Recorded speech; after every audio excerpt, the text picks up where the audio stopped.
مجھے معاف کر دیں کیونکہ میں انسان ہوں، غلطی ہو سکتی ہے۔ الصلاۃ والسلام علی سید المرسلین وعلی آلہ وصحبہ اجمعین، اما بعد، وقال اللہ تبارک وتعالی فی القرآن المجید والفرقان الحمید، فاعوذ باللہ من الشیطان الرجیم، بسم اللہ الرحمن الرحیم، یا ایہا الذین آمنوا کتب علیکم الصیام کما کتب علی الذین من قبلکم لعلکم تتقون، صدق اللہ العظیم۔ گزشتہ جمعے میں ہم جس ٹاپک پر، جس عنوان پر بات کر رہے تھے، سوچا تو یہ تھا کہ اس کو مکمل کر دیا جائے، لیکن اللہ تعالیٰ کی مرضی یہی ہے کہ اب درمیان میں کوئی جمعہ نہیں ہے اور رمضان قریب ہے، لہذا ارادہ یہ ہے کہ اب رمضان کے حوالے سے کچھ گفتگو کی جائے۔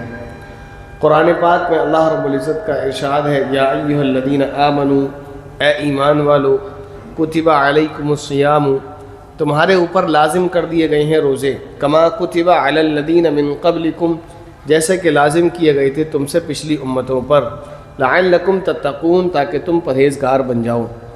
اس آیت کو سمجھیں، اس میں اللہ رب العزت نے بہت محبت کے ساتھ اپنے بندوں کو خطاب کیا ہے، اے ایمان والو۔ اللہ تعالیٰ ایسے پیار کے ساتھ اپنے بندوں کو بلاتے ہیں جیسے باپ اپنے چھوٹے بچوں کو بلاتا ہے، اے میرے پیارے بیٹوں، اے میرے پیارے بچوں۔ ایسے ہی اللہ تعالیٰ اپنے بندوں کو بلاتے ہوئے کہتے ہیں، اے ایمان والو۔ فرمایا کتب علیکم الصیام، تم پر روزے فرض کیے گئے، اور اس کا یہ بھی بتایا کہ روزے انوکھے تمہارے اوپر فرض نہیں کیے گئے ہیں۔ ایسا نہیں ہے کہ تمہیں ہی رکھنا ہے، بلکہ یہ پہلے سے چلے آ رہے ہیں۔ اس سے پہلے بھی تم سے پچھلی امتیں جو گزری ہیں، تم سے پہلے جو لوگ گزرے ہیں، ان پر بھی روزے فرض کیے گئے تھے۔ پھر آگے اس کا مقصد بتایا کہ روزوں کا مقصد کیا ہے۔ روزے کا مقصد یہ ہے، لعلکم تتقون، تاکہ تم پرہیزگار بن جاؤ، متقی بن جاؤ۔ کیونکہ دوسری جگہ اللہ تعالیٰ نے فرمایا کہ جنت کس کے لیے بنائی گئی، جگہ جگہ اللہ تعالیٰ نے فرمایا اعدت للمتقین، جنت بنائی گئی ہے متقیوں کے لیے۔ اور قرآن کریم جو ہے ہدایت کا راستہ کس کو دکھاتا ہے اور کس کو جنت تک لے جاتا ہے، تو سورہ بقرہ میں ہے، اللہ تعالیٰ فرماتے ہیں ذالک الکتاب لا ریب فیہ ھدی للمتقین، یہ وہ کتاب ہے جس میں کوئی شک کی گنجائش نہیں، اور یہ وہ کتاب ہے جو ہدایت ہے متقیوں کے لیے۔ جیسے اگر انسان بیمار ہے، کسی بھی مرض میں مبتلا ہے، اور وہ اچھے سے اچھے ڈاکٹر کے پاس جائے اور الگ الگ ڈاکٹر کے پاس جائے، تو میری بات اچھے سے سمجھیے، کوئی بھی مریض ہو کسی بھی طرح کا، چاہے اس کو پیٹ میں بیماری ہو، سر میں بیماری ہو، دل کی بیماری ہو، کان کی بیماری ہو، آنکھ کی بیماری ہو، اور کسی بھی دنیا کے ڈاکٹر کے پاس چلے جائے، سب اس کو ایک کامن چیز بتائیں گے۔ بتائیے کیا بتائیں گے؟ پرہیز۔ کیا بتائیں گے؟ پرہیز۔ کسی بھی مرد کا مریض ہو اور کسی بھی ڈاکٹر کے پاس چلا جائے، وہ اس کو جو بھی علاج بتائے گا سو بتائے گا۔ ایک چیز ایسی ہوتی ہے جو ہر ڈاکٹر بتائے گا اور وہ کہے گا یہ آپ کا پرہیز ہے، یہ آپ کو نہیں کرنا ہے۔ تو تقویٰ کے معنی ہوتے ہیں پرہیزگاری۔ آپ نے سنا ہوگا، آپ بولتے بھی ہیں ہم لوگ کہ بھئی یہ بہت پرہیزگار ہیں۔ تو پرہیزگار کا کیا مطلب ہے؟ پرہیز کرنا۔ اب مریض کو ڈاکٹر کن چیزوں سے پرہیز بتاتا ہے؟ جو اس کو نقصان دینے والی چیزیں ہوتی ہیں۔ اور اگر پرہیز نہ کرو تو ڈاکٹر بھی یہ کہہ دیتا ہے کہ آپ کا میں تو کیا دنیا میں کوئی بھی علاج نہیں کر سکتا۔ اگر آپ کو بیماری ہے اور جس چیز سے آپ کو نقصان ہو رہا ہے اس سے آپ پرہیز نہیں کر رہے، تو دوا سے آپ کو کوئی فائدہ نہیں ہوگا۔ تو ایسے ہی اللہ تبارک و تعالیٰ نے جو روزے فرض کیے ہیں، اس کا مقصد یہ ہے کہ ہمیں ایک پریکٹس ہو جائے پرہیز کرنے کی۔ مثال کے طور پر اللہ تعالیٰ نے ہمیں بنایا اس دنیا میں اور ہمارے لیے جنت کو بنایا ہے تاکہ ہم جنت میں داخل ہو جائیں، لیکن جب ہم اس دنیا میں آئے اور اس دنیا کے رنگ رنگلیوں میں ہم گھومے پھرے، اس دنیا کی چمک دمک میں ہم ایسے ہوئے کہ ہمیں ایک بیماری لگ گئی۔ وہ بیماری کیا لگی؟ وہ بیماری لگ گئی ہمیں گانے سننے کی۔ وہ بیماری کیا لگی؟ وہ بیماری لگ گئی ہمیں نماز چھوڑنے کی۔ وہ بیماری کیا لگی؟ بیماری لگ گئی جھوٹ بولنے کی، بیماری لگی غیبت کرنے کی، بیماری لگی لوگوں کے سامنے پیٹ بھر کے کھانے کی اور بھوکوں کو نہ کھلانے کی۔ بہت ساری بیماریاں ہم کو لگ گئیں۔ اب اللہ تبارک و تعالیٰ نے اس بیماریوں کے لیے علاج بھی بتایا ہے، دوا بھی بتائی ہے کہ اپنے مقصد پر پہنچ جائیں۔ ہر بیمار کا مقصد ہوتا ہے صحت یاب ہو جانا، اور ہر مسلمان کا مقصد ہے جنت میں داخل ہو جانا۔ لیکن اس کے بیچ میں کچھ بری عادتیں ہم نے جو اختیار کر لی ہیں، جو بد پرہیزیاں ہم کر رہے ہیں، جس کی وجہ سے ہم برابر بیمار ہیں. تو جیسے مریض اگر بد پرہیزی کرتا رہے تو بجائے اس کے کہ وہ صحت یاب ہونے کی طرف پہنچے، بجائے اس کے کہ صحت کے مقصد کو حاصل کرے، وہ کبڑ کے گڑھے میں چلا جاتا ہے. ایسے ہی ہمیں بھی کچھ بیماریاں لگ گئی ہیں، کچھ مرض لگ گئے ہیں، ہم کچھ بد پرہیزیاں کرنے لگے ہیں. اگر وہ بد پرہیزی ہم کرتے رہے تو نتیجہ یہ ہوگا کہ مقصد جنت ہمارے سامنے ہوگی، لیکن ہم دھیرے دھیرے جہنم کے گڑھے میں چلے جائیں گے. تو اس کے لیے اللہ تعالیٰ نے ایک طریقہ بتایا. ہر سال رمضان رکھا، زندگی ہماری کتنے بھی سال کی ہو، اللہ تعالیٰ نے ہر سال رمضان دیا اور فرمایا کہ اس میں پریکٹس کر لو. جتنے مسلمان ہوتے ہیں مجھے بتائیے کوئی ایک مسلمان ایسا ہے جس نے روزہ رکھا ہو اور روزہ رکھنے کے بعد وہ باہر کھڑا ہو کر شراب پی رہا ہو؟ ایسا ہے کیا؟ کوئی روزے دار ایسا دیکھا جو گٹکا کھا رہا ہو، تمباکو کھا رہا ہو؟ ہے کیا؟ نہیں ہے. کوئی روزے دار آپ نے دیکھا کہ روزے سے بھی ہو اور گالیاں بھی دے رہا ہو؟ نہیں دیکھا. کوئی روزے دار ایسا ہو کہ روزہ بھی رکھا ہو اس نے اور جمعے کے دن جو فلم آئی ہے نہیں وہ دیکھنے بھی گیا ہو؟ نہیں ہے نا، بالکل نہیں ہے. تو یہ ایک پریکٹس ہے، ان بد پرہیزیوں سے ہم بچ جاتے ہیں.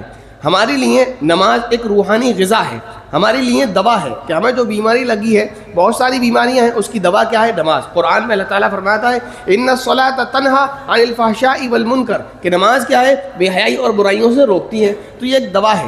جو ہمارے باڈی کے اندر وائرس پیدا ہو گئے، کون سے؟ بے حیائی کے وائرس، برائیوں کے وائرس، جو بھی ہمارے اندر برائی ہیں، جب ہم نماز پڑھیں گے تو یہ نماز اس دوا کا کام کرے گی اور اس وائرس کو ختم کرے گی. لیکن جیسے دوا بغیر پرہیز کے کام نہیں کرتی، ایسے ہی ہر چیز کے لیے پرہیز ضروری ہے. تو اس کے لیے بھی ضروری ہے کہ ہم پرہیز کریں، اور وہ پرہیز کی پریکٹس ہم پورے 11 مہینے نہیں کر پاتے، لیکن یہاں اللہ تبارک و تعالیٰ نے ایک مہینہ ایسا رکھا ہے کہ پرہیز کریں. پرہیز کرنے سے کیا ہوگا؟ جب ہم پرہیز کرنے لگیں گے، بیمار بھی کیا ہوتا ہے؟ بیمار جب ہوتا ہے تو وہ دوائی بھی کھاتا ہے اور پرہیز بھی کرتا ہے. جو بیمار دوا اور پرہیز دونوں کو لے کر چلتا ہے وہ صحت یاب ہو جاتا ہے. جو بیمار دوا نہ کھائے، یعنی ہم نماز نہ پڑھیں، ہم روزہ نہ رکھیں، ہم زکوٰۃ ادا نہ کریں، تب بھی ہم نقصان میں ہیں.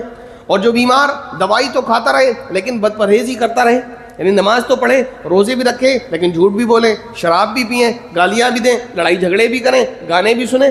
گانا دل کے اندر نفاق پیدا کرتا ہے. اگر اس کو آپ یہ سمجھ لیجئے نفاق کوئی ایسی چیز ہوتی جو نظر آتی تو آسانی سے سمجھ لیجئے کہ گانا ایک ایسا وائرس ہے جو آپ کی باڈی کے اندر جا کر آپ کی باڈی کو اندر سے سڑانے کا کام کرتا ہے. سمجھ آ رہی بات؟ میں آپ کو ایگزامپل دے کر سمجھا رہا ہوں. اللہ کے نبی نے جو حدیث بیان کی اس میں فرمایا کہ جب انسان گانے سنتا ہے تو گانوں سے اس کے اندر کیا ہوتا ہے؟ نفاق پیدا ہوتا ہے. اور برائیوں سے کیا ہوتا ہے؟ پہلے دل کے اوپر ایک کالا ڈاٹ لگتا ہے، ہلکا سا داغ لگتا ہے. وائرس بھی تو ایسے ہی کام کرتا ہے نا. باڈی میں ہلکا سا وائرس پہنچا، وہ دھیرے دھیرے آپ کے خون میں ایک حصے میں اور بدن کے کسی ایک آرگن میں لگ کر دھیرے دھیرے اس کو سڑانا شروع کرتا ہے اور وہ انسان دھیرے دھیرے خراب ہو جاتا ہے. جو آدمی سگریٹ پیتا ہے تو کیا آج اس نے سگریٹ پی اور شام کو گردہ خراب ہو جائے گا؟ ایسا نہیں ہے. آج اس نے سگریٹ پی، تھوڑا سا دھواں یا تھوڑا سا زہر اس کے گردے میں جا کر لگے گا، کل پھر تھوڑا لگے گا، پرسوں پھر تھوڑا لگے گا، اور دھیرے دھیرے یہ ہوتا ہے رزلٹ کہ اس کے گردے کیا ہوتے ہیں؟ ڈیمیج ہو جاتے ہیں، کالے ہو جاتے ہیں. ایسے ہی ہوتا ہے. تو ایسے ہی حال ہے کہ گانا نفاق پیدا کرتا ہے، لیکن پتہ نہیں چل رہا ہے کہ میں اب انسان سوچتا ہے میں تو کسی کا کچھ نہیں بگاڑ رہا ہوں اور نہ مجھے کچھ پتہ چل رہا ہے. تو بتائیے کیا سگریٹ پینے والے کو پتہ چلتا ہے کہ اس کا کوئی نقصان ہو رہا ہے؟ اگر اسے پتہ چلے تو وہ اگلے دن سگریٹ ہی نہ پیے، لیکن لوگ پیتے ہیں. اور میں ایسے کئی لوگوں کو جانتا ہوں، کئی لوگوں کو دیکھ چکا ہوں. اللہ تعالیٰ ان کو صحت یاب فرمائے. ایک ابھی بھی ایڈمٹ ہے ہمارے ملنے والوں میں سے بھی، اللہ تعالیٰ ان کو صحت یاب فرمائے. ان کی دونوں کڈنیاں فیل ہو چکی ہیں. سگریٹ پیتے تھے، بہت سمجھایا، نہیں سمجھ میں آئی کہ کچھ نہیں ہوتا. جو نہیں پیتے ان کی بھی ہو جاتی ہیں، مثال یہ دے رہے تھے. بہرحال تو گناہ نفاق پیدا کرتا ہے. نفاق یعنی منافقت. اور دھیرے دھیرے دل کالا ہوتا چلا جاتا ہے، اور جب دل بالکل کالا ہو جاتا ہے تو پھر اس کو دین کی باتیں بری لگنے لگتی ہیں.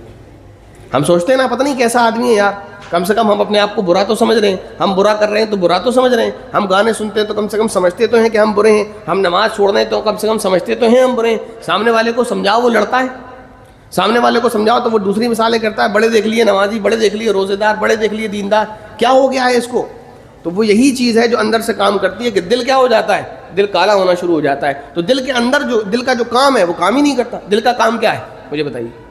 میڈیکلی نہیں پوچھ رہا ہوں. ایک تو دل کا کام ہے آپ کا خون پمپ کرنا ہے، ادھر سے ادھر سپلائی کرنا، وہ نہیں ہے. دل کا ایک روحانی کام ہے. کیا ہے؟ احساس. کہتے ہیں نا لوگ یہ تو پتھر دل ہے، اس کو کسی کا درد تکلیف کا احساس ہی نہیں ہوتا. تو دل کا کیا کام ہے؟ احساس. اچھی بری کا اس کو احساس ہوتا ہے. کسی کی تکلیف کا احساس ہوتا ہے, کوئی برا کام ہوتا ہے. بھائی ابھی آپ راستے سے جا رہے ہیں, نماز پڑھ کے جائیں, راستے پر آپ دیکھیں خدا نخواستہ کسی کا ایکسیڈنٹ ہو گیا, تو آپ کو تکلیف پہنچے گی نہیں پہنچے گی؟ آپ کا دل گھبرایا, کیا کہتا ہے آدمی؟ میرا دل گھبرایا.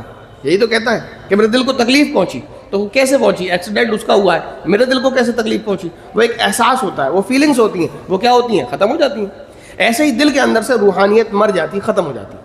جب انسان گناہ کرتے کرتے کرتے گناہ کا ایسا عادی ہو جاتا ہے. اسی وجہ سے لوگ کہتے ہیں, آپ نے ایسے لوگ دیکھے ہوں گے جو بلا وجہ علماء کرام کو گالیاں دے رہے ہوتے ہیں, بلا وجہ دینداروں کو گالیاں دے رہے ہوتے ہیں, بلا وجہ کہ ہم نے بڑے بڑے ملا ایسے دیکھ لیے, بڑے بڑے مولویوں کو دیکھ لیا وہ یہ کام کرتے ہیں. تو اس بیچارے کا اب کوئی قصور نہیں ہے. اللہ تعالیٰ اس کو ہدایت دے تو دے, ورنہ یہ ایسے راستے پر چلا گیا کہ جیسے اللہ تعالیٰ فرماتے ہیں قرآن پاک کے اندر نبی پاک صلی اللہ علیہ وسلم سے, سواء علیہم انذرتہم ام لم تنذرہم لا یؤمنون, آپ کے لیے برابر ہے کہ آپ ان کو سمجھائیں یا نہ سمجھائیں, یا اب ایمان نہیں لانے والے. کیوں؟ ختم اللہ علی قلوبہم, اللہ تعالیٰ نے ان کے دلوں پر مہر لگا دی. ختم ہو گیا, دروازہ بند ہو گیا, سیل لگ چکی ہے. سمجھ آ رہی ہے بات؟ تو یہ جو چھوٹی چیزیں ہم سمجھتے ہیں کہ چھوٹی چیز ہے, گانے کے تعلق سے حدیث میں یہ آیا کہ نفاق پیدا کرتا ہے. باقی چیزیں تو چھوڑ دیجئے, یہ گانے جو ہم کانوں میں ایئر فون لگا کر سنتے ہیں, بس سمجھتے ہیں کہ بس ہم کسی کا کچھ بگاڑ نہیں رہے, کچھ برا کام نہیں کر رہے, گانے جو سن رہے ہیں وہ دھیرے دھیرے ہمارے دل کو مردہ کر رہا ہوتا ہے, وہ دھیرے دھیرے ہمارے دل کو پتھر بنا رہا ہوتا ہے, اور پھر وہ دل ایسا ہو جاتا ہے کہ اس کو دین کی باتیں بری لگنے لگتی ہیں, اچھی چیزیں اس کو بری لگنے لگتی ہیں. تو بہرحال رمضان کا یہ جو مہینہ ہے, اس میں اللہ تعالیٰ ہم سے پریکٹس کرواتے ہیں, اور اس پریکٹس کے ذریعے سے آپ دھیرے دھیرے چیزوں کو چھوڑ سکتے ہیں. انسان کو لگتا ہے کہ بھئی کسی چیز کی عادت لگ جائے اور لت لگ جائے وہ چھوڑ نہیں سکتا, تو اس کا تجربہ اللہ تعالیٰ رمضان میں کرواتے ہیں. ہمارے بہت سارے بھائی ایسے ہیں جو کام پر بیٹھیں گے, اگر گانے نہیں بجیں گے تو کام نہیں ہوتا ان سے. صبح کام پر بیٹھیں گے, پہلے گانے شروع کرتے ہیں. میرے ملنے والوں میں ایک بندہ مجھ سے ملنے آیا, اس نے بتایا کہ میرے گھر پر کاریگر نہیں ٹکتے, کافی مشینیں چلا رہے ہیں. کہ کیوں؟ وہ یہ کہتے ہیں یار تم گانے نہیں بجاتے. آتے ہیں ایک دو دن گانے بجانے کی پرمیشن مانگتے ہیں, بجانا چاہتے ہیں, میں منع کر دیتا ہوں تو چلے جاتے ہیں کہ بنا گانوں کے ہم سے کام نہیں ہوتا. ایسے بہت سارے لوگ ہیں, لیکن یہ گانے جو روزانہ کے حساب سے سن رہے ہیں ان کو کتنا نقصان پہنچا رہے ہیں. لیکن انہی کو دیکھ لیں, یہی لوگ اگر رمضان میں ہوں, روزہ رکھیں یا نہ رکھیں, بتائیے کیا اتنے بے ایمان ہیں کہ رمضان میں گانے بجاتے ہوں؟ بتائیے, نہیں ہے نا. کیسے چھوڑ دیتے ہیں؟ جو 11 مہینے یہ کہتا ہے, اور میں آپ کو یعنی ابھی کا فی الحال کا بتا رہا ہوں کہ ایک بندہ میرے پاس آیا, بھی ہفتہ بھر اس کو ہوا, وہ بولا کہ میرے یہاں کاریگر نہیں ٹکتے, وجہ اس کی یہ کہتے ہیں کہ تم گانے نہیں بجانے دیتے. میں گانے نہیں بجانے دیتا اس لیے چلے جاتے ہیں, کہتے ہیں کہ گانے کے بغیر کام نہیں ہوتا. تو پھر رمضان میں کیسے ہوتا ہے؟ ہوتا ہے نہیں ہوتا ہے. تو رمضان میں اللہ تعالیٰ پریکٹس کرواتے ہیں. تو رمضان کا جو مہینہ ہے اس میں اللہ تعالیٰ نے روزے فرض کیے ہیں. روزے اس لیے کہ ہم بد پرہیزیوں کو چھوڑیں, جو بری بد پرہیزی کو ختم کر دیں, جو بری عادتیں ہمارے اندر ہیں ان کو چھوڑ دے چلے جائیں. کوشش یہ کریں, اگر ہم گانے سننے کے عادی ہیں تو گانوں کو چھوڑ دیں, اگر ہم گالیوں کے عادی ہیں تو اس کو چھوڑ دیں, اگر ہم بلا وجہ دوستوں میں بیٹھ کر جھوٹی باتیں کرتے ہیں تو اس کو چھوڑ دیں, بلا وجہ ادھر ادھر کے لوگوں کی غیبت کرتے ہیں اس کو چھوڑ دیں. آج اکثر کا ماحول کیا ہے, 2-4 لوگ بیٹھ جاتے ہیں, تیسرے کی برائی شروع کر دیتے ہیں. اس میں بہت بڑا نقصان ہے. آخرت کا تو نقصان ہے ہی, لیکن دنیا کا نقصان یہ ہے میرے بھائی, سمجھو جو 2 لوگ بیٹھ کر آپ کے سامنے کسی تیسرے کی برائی کر رہے ہیں, آپ کے جانے بعد یقیناً آپ کی بھی برائی کریں گے.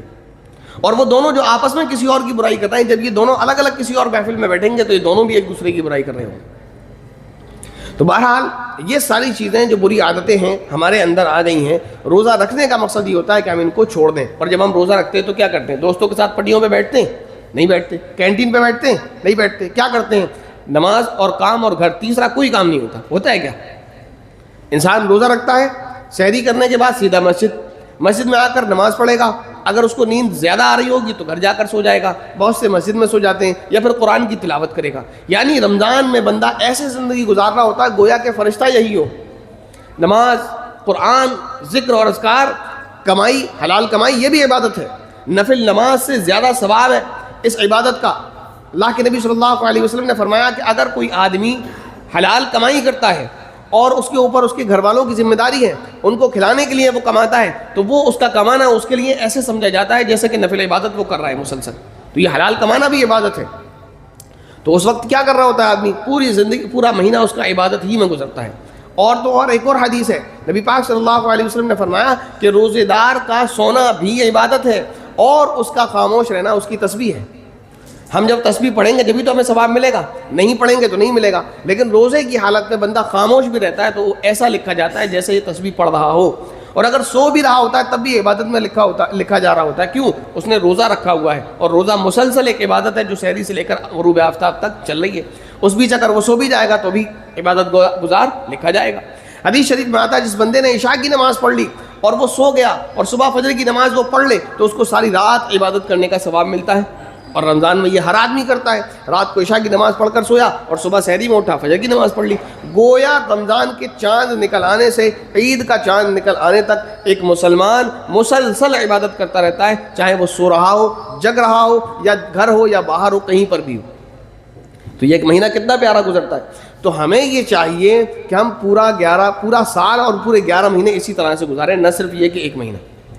ڈاکٹر جو ہیں پرہیز بتاتے ہیں, وہ کیا کہتے ہیں کہ جب تک آپ کا ٹریٹمنٹ میرے پاس چل رہا ہے 8-10 دن یا 1-1.5 مہینہ, بس اتنے دن ان چیزوں کو چھوڑ دو. بھائی آپ کو کوئی بیماری لگ گئی, آپ ڈاکٹر کے پاس جائیں تو وہ آپ کو کیا کہیں گے؟ بس جب تک علاج چلے گا جب تک پرہیز کرو. یہ کہتے ہیں کیا؟ یہ کہتے ہیں بھائی یہ چیز آپ کو نقصان دے گی, اس کو آپ چھوڑ دیں, اور یہ آپ کی دوا ہے, یہ چیز چھوڑ دیں, دوا کھاتے رہیں, 8-10 دن میں آپ صحیح ہو جائیں گے, اس کو مت کھانا ورنہ دوبارہ بیماری شروع ہو جائے گی. کہتے نہیں کہتے ہیں؟ تو یہی چیز ہے کہ اللہ نے رمضان جو دیا ہمیں, اس میں ہمیں چاہیے کہ ہم جو رمضان میں یہ سمجھ لیجیے جیسے وائرس کے لیے اینٹی وائرس ہوتا ہے, ہمارے جو اندر جو باڈی میں وائرس چلے گئے, روزہ اس کے لیے ایک طرح سے اینٹی وائرس کا کام کرتا ہے. ہمارے ساری بری عادتوں کو دھو دیتا ہے کہ صبح سے لے کر شام تک ہم روزے سے ہوتے ہیں تو وہ اینٹی وائرس اندر باڈی میں کام کر رہا ہوتا ہے. جھوٹ بولنا بھی چاہ رہے ہوتے تو نہیں بولتے, گالی دینا بھی چاہ رہے ہوتے تو نہیں دیتے. خیال آتا ہے کہ میں روزے سے ہوں, سامنے والا کوئی تکلیف پہنچائے, دل میں آتا ہے کہ اس کو کچھ کہہ دیا جائے, لیکن پھر خیال آتا ہے کہ روزے سے ہوں, کوئی فائدہ نہیں لڑائی جھگڑا کرنے سے. یہ ساری چیزیں چھوڑتے ہیں نہیں چھوڑتے. تو یہ جب ہم دھیرے دھیرے پورے مہینے کر لیتے ہیں تو کوشش یہ کریں کہ ہم پورے 11 مہینے 12 مہینے اس کام کو کر لیں. دیکھیں رمضان کے بعد کیا ہوتا ہے, رمضان کے بعد بھی یہ ہوتا ہے جب وضو کر رہے ہوتے ہیں تو بار بار یہ خیال آتا ہے کہیں ایسا تو نہیں کہ میں نے پانی پی لیا, پھر خیال آتا ہے کہ بھئی اب تو رمضان ختم ہوتا ہے نہیں ہوتا ہے. تو ایک عادت چل رہی ہوتی ہے, نہیں باڈی کو ایک عادت ہو جاتی ہے 11 مہینے میں, 1 مہینے میں ہو جاتی ہے نہیں ہو جاتی. وہ وضو کرتے میں عید کے بعد بھی, رمضان گزرنے کے بعد بھی آدمی کو تھوڑا سا ڈر محسوس ہوتا ہے, پھر ایک دم خیال آتا ہے کہ بھئی اب رمضان ختم ہو چکے, اب عید کا مہینہ چل رہا ہے, اب تو پورے 11 مہینے کھا پی بھی لو, پانی پی بھی لو تو کوئی مسئلہ نہیں. تو یہ باڈی ہمیں بتا رہی ہے کہ باڈی کام کر رہی ہے, اپنا اثر کر رہی ہے اپنا, ہمیں تھوڑی سی محنت کرنے کی ضرورت ہے. تو یہی محنت جو ہم نے 1 مہینے کی ہے کہ 1 مہینہ ہم نے بنا گانے سنے کام کیا ہے, ہم 11 مہینے بھی بنا گانے سنے کام کریں گے نہیں کریں گے انشاءاللہ. مجھے امید ہے کہ آپ نہیں کرتے, لیکن کوئی بھی جہاں تک میری آواز جا رہی ہے ان میں سے کوئی بھی کرتا ہے, یا آپ جس تک آواز پہنچا دیں ان کے پاس یہ بات جا رہی ہے کہ وہ جب کام پر بیٹھتے ہیں تو یا تو پہلے وہ گانے بجاتے ہیں, یا اگر ہم تھیٹر میں نہیں بجاتے تو کانوں میں ایئر فون لگاتے ہیں. وہ اس چیز کو چھوڑ دیں خدا کے واسطے. اس سے نہ دین کا کوئی فائدہ ہے نہ دنیا کا کوئی فائدہ ہے. کسی کام کو کرنے میں دنیا کا بھی تو کوئی فائدہ ہو کہ ہاں یہ فائدہ ہے, بجائے اس کے دین کا نقصان ہے. اب ایک آخری بات کہہ کر بات مکمل کرتا ہوں. لوگوں کے ذہن میں یہ بات آتی ہے چلیں اگر ہم زور سے بجائیں, ہم تھیٹر بجائیں تو لوگوں کو تکلیف ہوگی, اس سے سمجھ میں آتا ہے گناہ ہے. میں نے اپنے کانوں میں لگا لیا اور میں گانے سن رہا ہوں, تو اس میں کسی کا میں نے کیا نقصان کیا؟ تو دیکھیں اس کے بہت سارے جوابات ہیں. ایک جواب تو وہی جو میں نے آپ کو بتایا کہ گانا نفاق پیدا کرتا ہے, اور یہ کس کی بات ہے؟ اللہ کے نبی کی بات ہے, اور اللہ کے نبی کی بات سے زیادہ سچی بات کسی کی بھی نہیں ہے. اگر یہیں سمجھ آ جائے بہت اچھی بات ہے, اور جس کے یہاں سمجھ میں نہیں آئے اس کے کہیں سمجھ میں نہیں آئے. دوسری بات کیا ہے, ایک ایگزامپل دنیا بھی سمجھیں. آپ جا رہے ہیں اور آپ اسٹیشن چلے جائیں ابھی, اور ریلوے لائن جو ہے اسے کراس کرنے لگے, تو کسی کا نقصان کر رہے ہیں آپ؟ بتائیے کس کا نقصان کر رہے ہیں کسی کا نقصان. آپ کو جرمانہ ہوگا نہیں ہوگا؟ کیوں ہوگا؟ آپ نے تو کسی کا نقصان نہیں کیا. آپ کہہ دیں میں نے کیا کسی کا نقصان کیا, تو مان لی جائے گی آپ کی بات, نہیں مانی جائے گی. ابھی آپ گھر جائیں, بائک اٹھائیں اور جاٹت پوری چوراہا کراس کر دیں, آپ کا چالان کٹے گا نہیں کٹے گا؟ بنا ہیلمٹ کے کٹے گا. آپ آگے سے کہہ سکتے ہیں کہ میں نے ہیلمٹ نہ لگا کر کسی کا کوئی نقصان تو نہیں کیا؟ کہہ سکتے ہیں کیا؟ نہیں کہہ سکتے. آپ کا 1000 روپے کا چالان کٹے گا اور آپ خوشی خوشی اس کو کٹوا لیں گے, یہ بھی نہیں کہیں گے بلا وجہ کاٹ دیا. سمجھ آ رہی نہیں آ رہی بات؟ وہ آگے سے کیا جواب دیں گے کہ بھائی تم نے ہیلمٹ نہیں لگایا, اس پہ جرمانہ اس لیے ہے کہ یہ تم نے اپنی جان کو مصیبت میں ڈالنے کا کام کیا ہے. اسی طرح ریلوے لائن کو کراس کر کے تم نے اپنی جان کو مصیبت میں ڈالنے کا کام کیا ہے. اسی طرح گانے سن کر بندہ اپنے آپ کو مصیبت میں ڈالنے کا کام کرتا ہے, اور وہ مصیبت کیا ہے جو میں نے آپ کو بتا دیا کہ گانوں سے نفاق پیدا ہوتا ہے اور دھیرے دھیرے دل مردہ ہو جاتا ہے, اور پھر نتیجہ یہ آتا ہے کہ اللہ نہ کرے کلمہ تک نصیب نہیں ہوتا, یعنی ایمان پر خاتمہ نصیب نہیں ہوتا. بڑے بڑے عالموں کے دعوے سنے ہیں میں نے, اور وہ قسم کھا کے کہتے ہیں کہ جو علماء کو گالیاں نکالتا ہو, میں قسم کھا کر کہتا ہوں اس کی قبر کو کھود کر دیکھ لینا, اس کا چہرہ قبلے سے پھرا ہوا ملے گا. کیوں؟ کیونکہ ایک آدمی جب کسی عالم کو گالی دے رہا ہوتا ہے تو وہ عالم کو گالی نہیں دے رہا ہوتا ہے, وہ دیندار کو دیندار ہونے کی وجہ سے گالی دیتا ہے، گویا کہ وہ دین کو گالی دے رہا ہوتا ہے. سمجھ آ رہی نہیں آ رہی بات؟ اگر کسی عامی سے کوئی تکلیف ہے، بھائی جو آدمی اللہ نہ کرے کسی کے اندر یہ بیماری پیدا ہو جائے کہ وہ علماء کو برا بھلا کہنے لگے، کسی عالم کو برا بھلا کہنے لگے، تو اس کو برا کہنے کا ریزن کیا ہے؟ اس نے اس کا کیا بگاڑا ہے؟ یا تو کچھ بگاڑا ہو اس وجہ سے کہے تو یہ دنیاوی بات ہے، وہ ایک چیز الگ ہے. لیکن عام طور پر ہم آج کل لوگوں کو دیکھ رہے ہیں جو بلا ایک نریٹو بنا ہوا ہے، وہ اس کو نہیں پتا. اگر ان سے پوچھے نا کون سے عالم کی برائی کر رہے ہو تو وہ نام نہیں بتا سکتے. بس نارملی ان کی زبان پر ہوتا ہے کہ مولوی ایسے ہوتے ہیں، بڑے بڑے مولویوں کو دیکھ لیا وہ ایسا کرتے ہیں، ہے نہیں. لیکن اس سے اگر ایک کا بھی پوچھے نہیں بتا سکتا. یہ جو بیماری اس کو لگ جاتی ہے، یہ بیماری اصل میں اس کے دل سے آ رہی ہوتی ہے. جو دل اس کا دین کی نفرت اس کی زبان میں ڈال رہا ہوتا ہے، لیکن کیونکہ وہ مسلم میجورٹی میں رہتا ہے تو دین کو گالی نہیں دے سکتا، ورنہ پبلک مارے گی. تو پھر وہ مولویوں کو گالی دیتا ہے. سمجھ آ رہی نہیں آ رہی بات؟ یہ حقیقت بات ہے. ورنہ میں اپنی بات کروں، اگر مجھ سے کسی کو کوئی شکایت ہے تو وہ میرا نام لے کے مجھے برا کہے گا. اگر کہیں میرا ذکر کرے گا کہ بھائی وہ بسم اللہ مسجد میں نماز پڑھاتے ہیں، وہ جمعے کا بیان کرتے ہیں، ان سے مجھے یہ شکایت ہے. سمجھ آ رہی ہے؟ یہ ایک چیز الگ ہے. اور میں ایک انسان ہوں، مجھ سے غلطی ہو سکتی ہے، کسی کو شکایت بھی ہو سکتی ہے، اور میں بڑے مجمع میں کہہ رہا ہوں اگر جانے انجانے کسی کا مجھ سے دل دکھا ہو تو میں معافی چاہتا ہوں، مجھے معاف کر دیں، کیونکہ میں انسان ہوں، غلطی ہو سکتی ہے. یہ ایک چیز الگ ہے. کوئی میری برائی کرے یا کسی ایک اسپیسیفک عالم کی اس کی غلطی کی وجہ پر برائی کرے، وہ ایک چیز الگ ہے. لیکن ایک جو لوگوں کا نریٹو بن گیا ہے کہ وہ بس وہ علماء کو برا کہتے ہیں کہ مولوی ایسے ہوتے ہیں. یہ سینٹینس سنا ہے نا آپ نے کہ مولوی ایسے ہوتے ہیں، ملا لوگ ایسے کرتے ہیں. یہ اصل میں اس کے دل کا نفاق بول رہا ہوتا ہے، جو وہ دین کو برا کہنا چاہ رہا ہوتا ہے لیکن وہ کہہ نہیں پاتا، تو پھر وہ مولوی کو ٹارگیٹ کرتا ہے. بہرحال یہ بڑی بیماری ہے، اور یہ ایک چھوٹی سے مرض سے شروع ہوتی ہے جو ہے کیا؟ گانے سننا. یہ اس کی ایک سیڑھی ہے. تو خدا کے واسطے اس کو چھوڑ دے. عہد کر رہے ہیں چھوڑیں گے نہیں چھوڑیں گے انشاءاللہ. اور رمضان آ رہا ہے، یہ چھوڑنے کی مشق بہت اچھی ہو جائے گی. جب آپ رمضان میں چھوڑ دیں گے تو پھر پورے 11 مہینے آپ اس کو چھوڑ دیں گے. اللہ تبارک و تعالیٰ سے دعا ہے کہ اللہ تعالیٰ ہماری تمام ہی برائیوں سے حفاظت فرمائے، اور جانے انجانے ہم سے جو غلطیاں کوتاہیاں ہو جاتی ہیں اللہ تعالیٰ ان کو معاف فرمائے، اور ہمارا خاتمہ ایمان پر فرمائے. آمین. وآخر دعوانا الحمدللہ رب العالمین.